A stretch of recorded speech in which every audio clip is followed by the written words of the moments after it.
Some people's first bullies, their ops, came from their family of origin, their mom or dad, their siblings.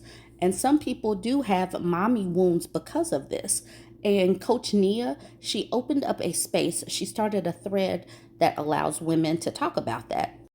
I do know and understand that this type of post could be triggering, especially if you had that type of mom where you, as a daughter, was seen as her competition, where you had a pick me type of mother that valued a peen over you, over your well being. So I do completely understand.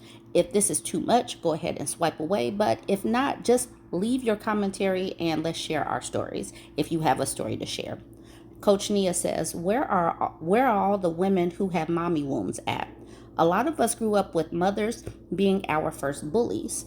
And if you are a survivor of mommy wounds, this is the page for you. Nomers Ipapa says, 3 phrases I heard on the regular whenever I try to express my feelings or thoughts. You're too sensitive. You're overreacting. You're so dramatic. Oh, she also blamed me for the abuse caused by the PDF file gymnastics coach I had.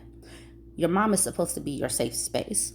When you have somebody that is harassing you or harming you, you're supposed to have your mother as a soft landing.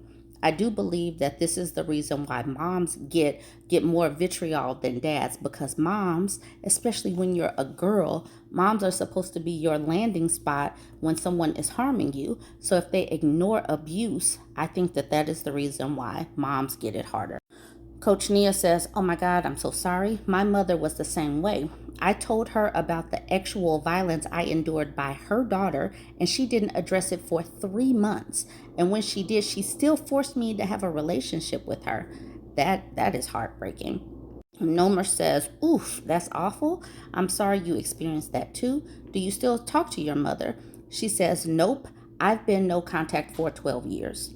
This is important to talk about right now because we're at a stage in life where it's perfectly fine to go no contact with a party that has harmed you, even if the party that's harmed you has been a family member. If they didn't protect you for harm, I do understand people going no contact because, like she said, her mother still forced her to stick and stay with her sister because that's your blood. That's what they would say. You can't just leave your blood alone because that's your sister. Get over it. But that's the thing. People right now are creating a family, creating a community where it's trust and love and support, not harm or re-victimization. Nomer says, I'm currently processing doing that. I want to, but part of me is still hanging on. I don't know why. Rachel 22 says, there's a line in The Gilded Age. I don't know The Gilded Age, y'all. There's a line in The Gilded Age with Mrs. Astor and her daughter. Mrs. Astor has accepted that her daughter, who had an affair, still be welcomed in society. Her daughter's response is, I thought you would have chosen society over me. That sums up my mother. Eyes Red Fort says, I'm going on vacation this coming week, and mine, as in her mother, is to watch my daughter. It's been planned for almost a year. This past week, she was disrespectful to me and invaded my house to take pictures, and I told her no, it was short notice. The house wasn't cleaned up, and I'd be at work. She said that she was pulling my vacation card, and if I didn't let her do what she wanted, she wouldn't watch my daughter so I could go. I've already paid for several things, and it's so close that they aren't refundable. She says, so I had to let her. I'm 41, and I'm not surprised she'd act that way. This is the kind of situation that causes fractures, and it's unnecessary. Now she's going to think twice about asking her mother for anything. The damage is probably there with this situation, but there's probably some other things that have been there before this point. This might hit somebody hard. Joy said, it was a relief and weird moment when my mom finally died. Work Exotic says, I understand. When my mother died, I took all of my friends and coworkers out to a dinner party. I was so damn happy and relieved. Y'all, you know how some people keep acting like child-free women, child-free people are not going to have their kids to watch them or to caretake for them when they get older? Some of these parents are not going to have their children beside them when they get older because of how they treated their kids growing up. People act like, they're your kid. You can treat them how you want to, but people that had authoritarian type of parents, abusive type of parents, that kind of thing, they are losing their kids. These adult children are telling the stories. They are running away and going no contact. So even parents need to figure out a game plan. And trust me, I am a parent, but I didn't have kids simply so I could have a caretaker when I was old. The fact that people even think that, like, I'm going to have a child, preferably a daughter, so that I'm going to just put a job on her as a child before she has a chance to even live life. And that's not fair. But these people are learning. She celebrated. This woman right here, she celebrated when her mother died. People better start being nicer to folks. People better start being caring and supportive, especially to their children, because your children didn't ask to be around you. Dang, she says, my mother repeatedly told me I was ugly. My sister died as a child and my mother wished it was me. She constantly lied to my dad and said I did things that I did not do. So I got punished. I had to do all the housework, cooking, go to school, and a job. Then she took my paycheck for rent. Oh my gosh, I was 16 when I got married and moved away.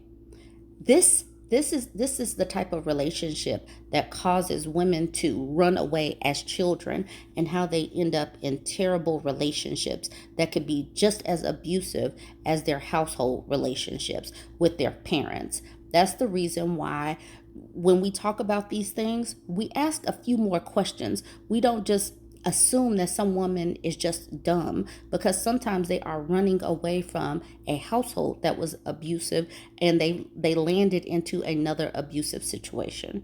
Melody says, me, dear goodness me, after this last horrible breakup, I'm back in therapy to address why the hell I would find myself dating my mother. I have no idea what this is supposed to be. I see acronym right, LOL, but okay. So this person says, first bully and still at it now. I really wish my parents refrained from having me. They gave me nothing but trauma and poverty. So she wishes that she was not born, because she was born into poverty and trauma.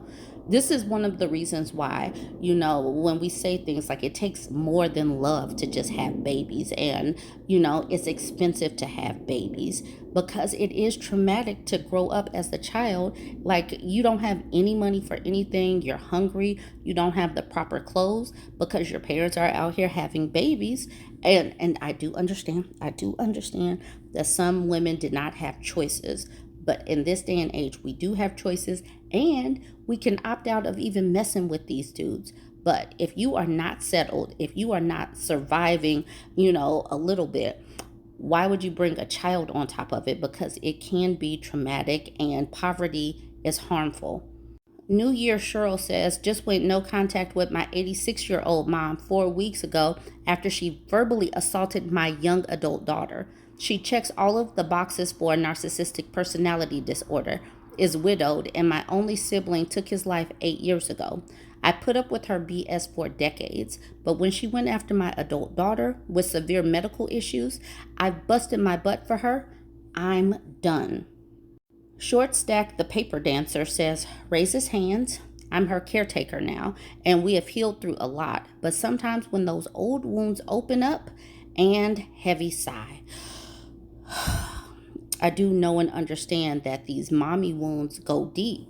And there are options these days, because I do know and understand that therapy can be expensive, getting your own counselor or whatnot. But there are communities. There's groups that you can join online if you research it. You can work through some kind of journals or something. You can talk to other women that have gone through these things. I know it's hard, but we have got to heal these wounds before we go into other relationships, because when you're unhealed, you may be susceptible to accepting things that you might not have been if you were healthy and whole. Just a couple more. Her Nubian doula says, escaped mine a year ago and I've been healing beautifully since. Crab Nebula says, she's been in the ground 25 years and I still hear her voice and flinch. Rachel says, I know, and the dreams I have.